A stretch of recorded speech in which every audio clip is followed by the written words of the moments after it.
श्री ज्ञानेश्वरी रचना स्थान श्री क्षेत्र नेवासा संत ज्ञानेश्वर महाराज संस्थान या ठिकाणी अधिक मासाच्या पुण्यपर्व काळावरती श्री हरिभक्तीपरायण आमचे गुरुबंधू वेदांताचार्य देवीदासजी महाराज मस्के शास्त्रीजी यांच्या द्वारा ग्रंथराज ज्ञानेश्वरीचं निरूपण 7 दिवस संपन्न होणार आहे.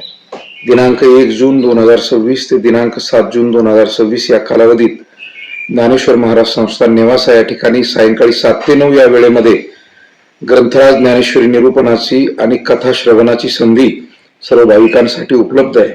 संत नामदेवरायांनी म्हटलेलं आहे की नामामध्ये ग्रंथ श्रेष्ठ ज्ञानदेवी एकतरी ओवी अनुभवावी. या न्यायानं आपणही या श्रवणाचा दर्शनाचा चिंतनाचा लाभ घ्यावा आणि अधिक मासाच्या निमित्तानं अधिकाधिक पुण्यफल आपणा सर्वांना प्राप्त व्हावं. पांडुरंगाचे माऊलींचे आशीर्वाद आपणा सर्वांना मिळावे अशी या निमित्तानं प्रार्थना. धन्यवाद. रामकृष्ण हरी.